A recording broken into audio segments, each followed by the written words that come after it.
Hello learners and welcome back.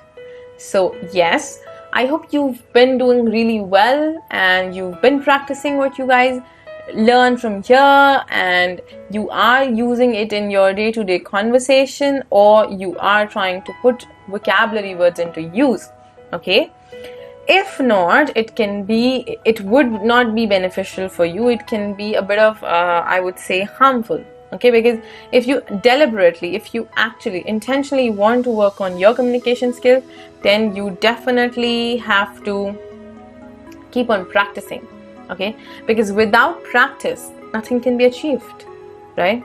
And as I always say, that practice may not make you perfect, but practice definitely brings progress to us. Okay, and I keep on saying this. I suppose now you people got bored of it. If it's yes or no, I don't know. All right. Okay. So let's start with today's session, learners. And today's session is based on sentence structure. Now, this part we have done it previously with you, and I did, as to what I remember, I had discussed about part 1 with you guys. I have already done part 1 of sentence structure. Now, this is part 2. Whatever is left, we are going to cover it here. Those who haven't watched or seen sentence structure part 1, they should first watch that and then come back to this. Okay, all right. So in part 1, what we did was we talked about simple structure. We talked about SVO concept, SVO concept, that was subject, verb and object concept that we spoke about, right? And then we spoke about declarative sentences, in which we categorize it into 2 parts, affirmative and negative. And then we spoke about imperative sentences also.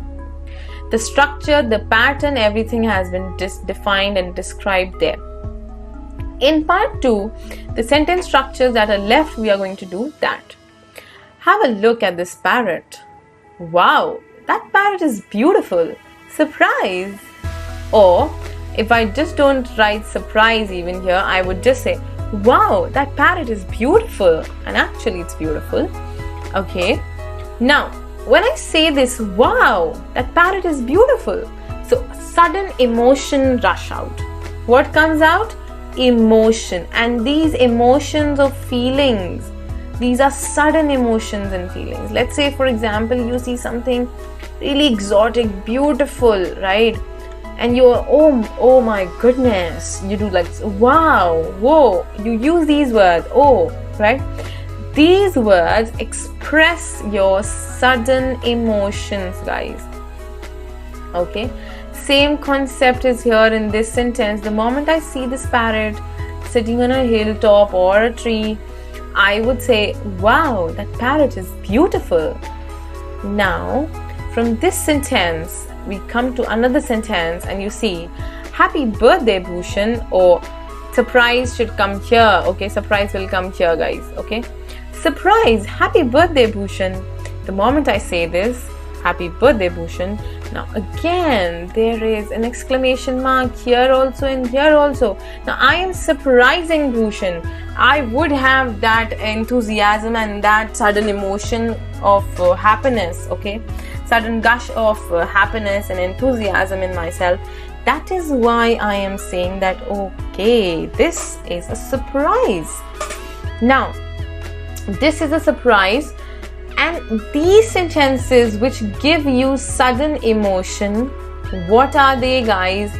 These sentences are exclamatory sentences. Okay, these sentences are exclamatory sentences which show sudden emotions. Let's say surprise, wow, or you can say oh, or something sad happens, then you say, then what you say? You say alas.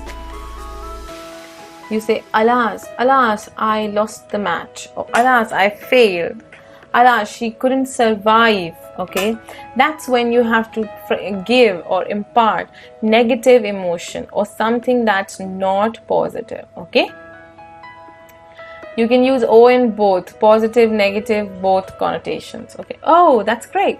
Oh, that's sad. It depends on the intonation, depends on the way you speak.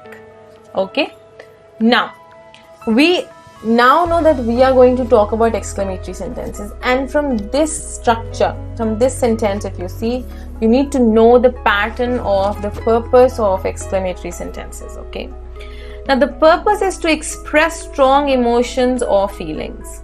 Let's say you're happy, you are sad, you are crazy, you're surprised, you're angry, whatever. The purpose is to express strong emotions, and the punctuation used should be an exclamation mark always, and this is important. We cannot compromise on this. Now, exclamatory sentences are like declarative sentences, but they express stronger feelings. Just remember this, they are just like declarative sentences because we are just telling. If you go here, that parrot is beautiful, full stop, that's a declarative sentence. But if I say, wow, that parrot is beautiful, it becomes an exclamatory sentence. So exclamatory sentences are just like declarative sentences. The difference is that they express stronger feelings. They express stronger feelings. Okay? Exclamatory sentences are common when we talk and in formal writing and stories. So when you talk, it is actually super formal. It is really common, when you talk, because exclamatory sentences come now and then. Oh, great! Why not? Come here, or something like this. When you say, oh, the train is coming. Okay. Whenever you get surprised or sad, extreme emotions, you are using while talking. You making use of exclamatory sentences. Okay. Now, and in informal writing, don't make use of it in formal writing, but informal writing and stories. Okay. All right. So this is the purpose of exclamatory sentence. Let's have a look. Now, if you look at this picture is showing us a blue color bus. Okay, this picture here is showing us a blue color bus. Now, the blue color bus, in declarative form, I would say the bus is blue. The bus is blue. But in exclamatory, I would say that blue bus is really big. So it's not necessary always that I say, oh, alas, surprise, okay, hooray. It is not required, it is not necessary that I always say. But even if I am using it in a strong feeling, or I'm trying to express myself strongly, then also I can use this exclamatory punctuation mark, and the sentence would be exclamatory if I am expressing a strong emotion to it, adding or attaching strong emotion to it. That blue bus is really big. Let's have a look at the next one. The next one says, today is Bhushan's birthday. Today is Bhushan's birthday. So exclamatory sentence says, surprise, happy birthday Bhushan. So it's a surprise for him. I don't know what sort of surprise is there. The envelope opens up and then stars come out. Nobody would like it. Okay, the cash should come out of the envelope, only then people would like it. Okay, just kidding. Now here, let's get back. When I say today is Bhushan's birthday, I am just informing that it's Bhushan's birthday today. But when I say surprise, happy birthday Bhushan, and I have planned some surprise for him maybe, and I say surprise, happy birthday Bhushan, okay, this moment becomes exclamatory. Let's have a look at the next example for the day, and it is, first one says, the zookeeper showed us a parrot. The zookeeper showed us a parrot, and this parrot is even more beautiful. It has a orange and yellowish tingy, I would say, right? Yes. Now, the declarative sentence said the zookeeper showed us a parrot, and exclamatory says, wow, that parrot is beautiful. Look at the beak that it has got. Okay, if I'm talking to my friend, I would say, wow, that parrot is beautiful. Look at the beak that it has got. Look at the beak that it has got. Amazing. So here, if I have to just state, I have to state it with a full stop in simple sentence, but With exclamatory sentence, I have to make use of exclamatory mark and I have to give a certain emotion to it. I have to attach certain emotion to it. Alright? So this is how a declarative sentence can be changed to an exclamatory sentence, and you can change an exclamatory sentence to declarative also if required, right? But this is the major difference between a declarative and an exclamatory statement that we make. Now, exclamatory statement is important because this has to be, or this is used in our day-to-day terms when you get surprised, when you get angry, when you get happy, okay? All these emotions come to being. Alright, now moving ahead, we have this. Now, one was exclamatory sentence. Okay, now this is asking questions, interrogative sentences. Interrogative sentences. Now see, if you have to ask a question, you definitely have to put a question mark with it. And a statement with a question mark, as it is given here, the punctuation used is a question mark, the sentence becomes interrogative sentence. Alright, the sentence becomes interrogative sentence. Now here, the purpose of an interrogative sentence is to ask a question or to get or derive information. Let's say to ask a question, for example, how are you? Okay, or I can say, how do you do? What's your name? Okay, that can be to ask a question. Now, if you want to get information, where did you keep the file? Why did you get late? If you want the information, you can again make use of interrogative sentence. You have to ask question. If you want information, you have to ask question. Only then you can have the required or much needed information. Okay. Now, this is the purpose of interrogative sentence, and this is the punctuation mark that we use. Next, now here I have put some examples for you. What type of interrogative sentences can we have? Where is the bathroom? The bathroom is right here, if you see, and it's a beautiful bathroom that I have taken to consider. Where is the bathroom? Okay. Oh, why were you late to work? Now, these are all informationals. Like, I need information. Do you like pizza? Maybe yes or maybe no. Have you seen my cat? Again, maybe yes or maybe no. What is your name? Again, informational. Okay. Are you sad? Maybe yes, maybe no. So these are example sentences for interrogative sentences. Okay. These are example sentences. Now let's have a look here. After the example, see, if you see examples, we have started a few questions with WH words like why, where, what. Some of them are with helping verb like do, have, are, right? So we will figure out that in case of interrogative sentences, which type of sentences are used and how to frame it and what's the pattern.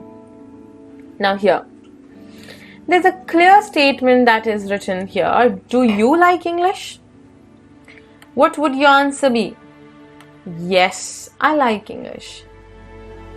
Yes, I like English. Or there might be a few people who are like a small one. No, I don't like English.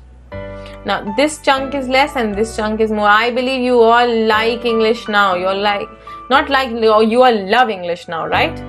So it can either be, the answer to the question can be yes or can be no. Okay? Let's have a look here. Do you like English? Yes. Or you can say no. So this is a yes or no answer question. This type of question that I have given you, that do you like English, it is a yes or no answer question. Okay? And when it comes to yes or no answer question, guys, the pattern is that you use the auxiliary or the helping verb first. Auxiliary verb is nothing but the helping verb. Okay? Auxiliary verb is nothing but the helping verb. Now, helping verb plus subject plus your main verb. Okay, let's have a look at the example. I would show you. If I'm talking a yes or no question and I say, did Shreya sleep? So did is my helping verb, Shreya is my subject, and sleep is my main verb here. Okay, this is my helping verb. Do you is my subject, cook is my main verb again. Do you cook? Was she running? Was she running? Again. So have you seen the dog? Have you seen the dog? Okay. So again, this is my helping verb, this is my subject, this is my main verb. So whenever you frame a yes or no question, you have to follow this given pattern. Okay. Using the helping verb, you can frame a correct or an appropriate yes or no question. Alright? Now, when I say did Shreya sleep, answer can be yes, answer can be no. When I say was she running, answer can be yes or no. So yes or no question pattern is this. Now let's move ahead. Enough time spent on this. Okay. Chalo, let's practice making yes or no questions from these sentences. Now I am going to tell you the answers. If you want, you can pause the video, try for your own self first, and then you can move ahead with the session. Okay, you don't have to rush.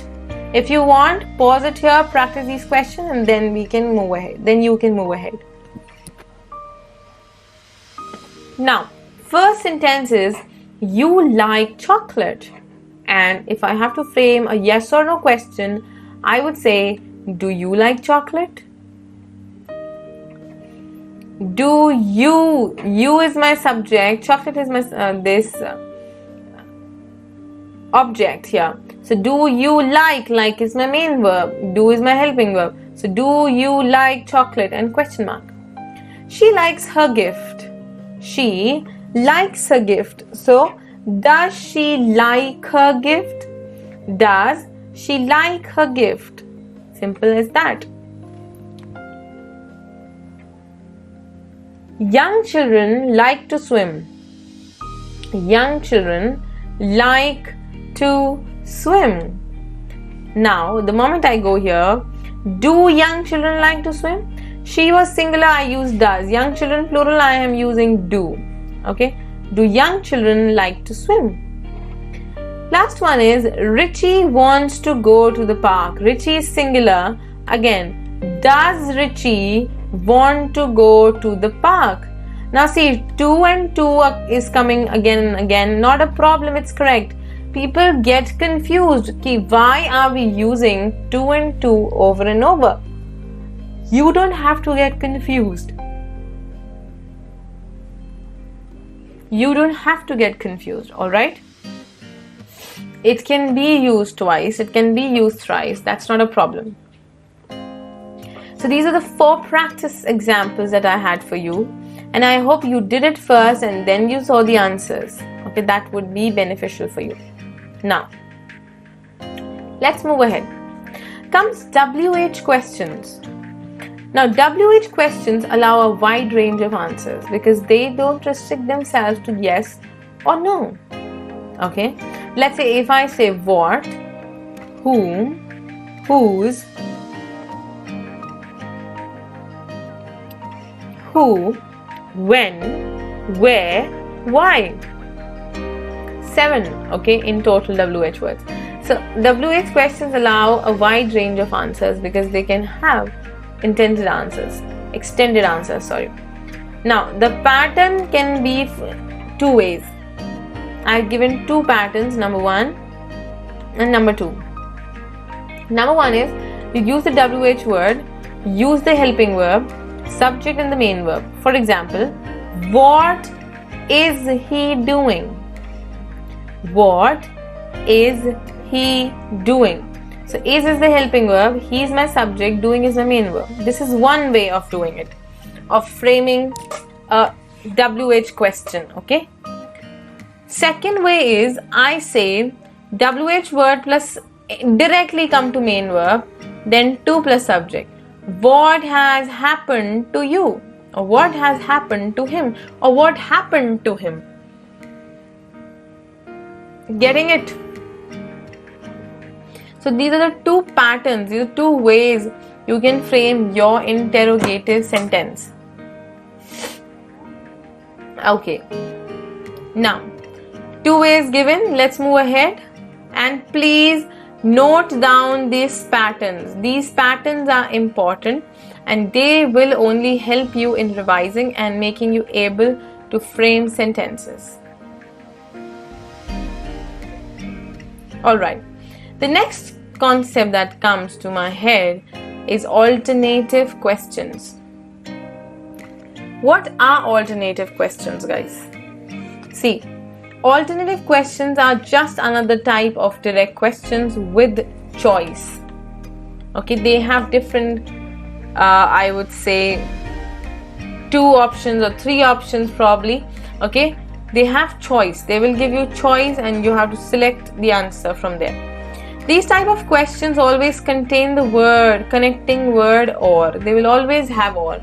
The moment you see or in a sentence, remember that it's an alternative question. Okay? Alternative question means it is either one side or the other side. So we have to decide the side. Okay? That is what it is. Now, here, if I look at the pattern that I have given to you, helping verb, subject, main verb, subject 1 or subject 2. Okay, or you can say here it can be object 1 and object 2 also. Let's say helping verb, do you, main verb is like the ocean or the mountains. It's a question, do you like the ocean or the mountains? Okay, so see, you can see here or is right there. And it is about the choice that you make. Okay. Will you drive your car or ride the bus?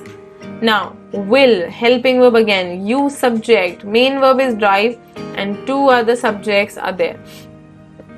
Will you drive your car or ride the bus? These are objects. Though I have mentioned a subject 1, subject 2, but still remember this. Okay. Not a problem. Okay. Now, from here on, if you've understood the alternative question part, we can jot down a few statements in paragraph. Okay, you can immediately start writing. Like, not immediately, I would say you can, from now onwards, when you know the sentence structure, try to frame your example sentences. Start to think what sort of questions would you wish to ask to someone. Let's say you are going to meet your friend, what will you ask? You are going to meet your siblings, what you are going to ask? Or what they will ask you. Think about it in English. And you can keep on jotting down the answers and statement of your own. And it would help you a lot. So these were the alternative questions that we have. Okay. So this was the entire structure. Sentence structure that I had for you. In part 1 I had completed a bit. Now this was part 2 that I have completed for today. Okay. Now,